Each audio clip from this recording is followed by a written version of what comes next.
नमस्कार, आप देख रहे हैं हम बात और मैं हूं आपके साथ प्रिया तिवारी। उत्तर प्रदेश की सियासत की कभी सिरमौर रही मायावती इस वक्त राजनीति में खाक छान रही हैं। सियासी हुकूक की तलाश में मायावती हाल ही में बड़ा एक्शन ले चुकी हैं। उन्होंने अपने भांजे को ही पार्टी से बेदखल कर कुछ दिन पहले ही बम फोड़ा था कि अब एक और बम सूबे की सियासत में आज मायावती ने फोड़ दिया। हमेशा सीधे तौर पर भाजपा पर हमले से गुरेज करने वाली मायावती आज भाजपा पर ही मुखर होकर बोली। उन्होंने भाजपा पर अपनी प्रेस कॉन्फ्रेंस के दौरान जमकर निशाना साधा। मायावती ने कहा कि सरकार को गरीबों के लिए काम करना चाहिए, लेकिन यह सरकार नहीं कर रही है और सरकार की गरीब विरोधी नीति दिख रही है। मायावती ने सीएम योगी पर निशाना साधते हुए कहा कि उत्तर प्रदेश को देश का ग्रोथ इंजन बताया जा रहा है, लेकिन लोगों को बुनियादी सुविधाएं नहीं मिल रही। उन्होंने ये भी कहा कि बीजेपी और अन्य क्षेत्रीय पार्टियों की सरकारें कांग्रेस के नक्शे कदम पर चल रही हैं।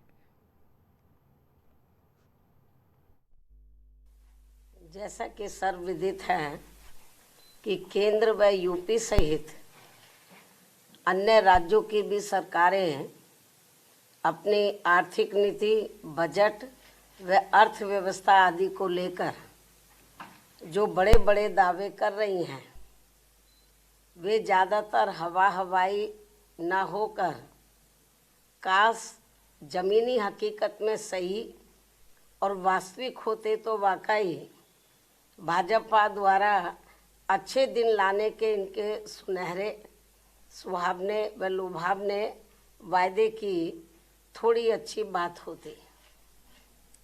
किंतु दुखद है कि सरकार की अधिकतर नीतियों एवं कार्यक्रमों से जग जाहिर तौर पर कुछ मुट्ठी भर बड़े बड़े पूंजीपति व धन्ना सेठ और अधिक धनवान बन रहे हैं। वह इन जैसे लोगों की संख्या दिन दोगुनी व रात चौगुनी बढ़ रही है, जो कि यूपी को वर्तमान में जो चल रही है, यूपी सरकार यूपी को देश का ग्रोथ इंजन होने का दावा करते हुए नहीं थकती है, किंतु आबादी के हिसाब से देश के सबसे बड़े राज्य होने के बावजूद यहाँ के लोगों के जीवन की जो शिक्षा, स्वास्थ्य, सड़क, बिजली, पानी आदि बुनियादी ज़रूरतों को लेकर जो दुर्दशा है वह किसी से भी छिपी हुई नहीं है। राहत देकर उससे भी दुखद बात यह है कि दलित, शोषित, पीड़ित गरीबों को थोड़ा सा अनाज देकर इनका वोट लेकर सरकार बनाना और सरकार बन जाने पर इनको भिखारियों की फौज बताकर इनके आत्मसम्मान व स्वाभिमान को जबरदस्त ठेस पहुंचाने वाली खुली गरीब विरोधी जातिवादी राजनीति करना ये ठीक नहीं है और इसकी जितनी भी निंदा की जाए वह कम है।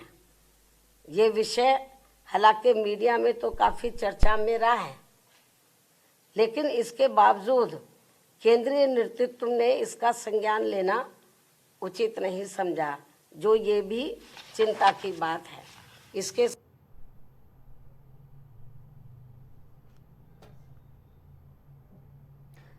तो खबर की अहम बात यह है कि हमेशा भाजपा से बचने वाली मायावती आखिर चुनाव से पहले भाजपा पर क्यों हमलावर हो गई हैं? लगातार गिरते ग्राफ से क्या सच में मायावती चिंता में आ गई हैं? क्योंकि अगर आज मायावती के वोट बैंक का खात्मा हुआ है तो उसका सबसे बड़ा कारण बीजेपी की मजबूती ही है। बीजेपी ने मायावती के वोट बैंक को कैप्चर कर लिया और इसके साथ ही बीजेपी को यूपी में अजय बढ़त हासिल होती चली गई।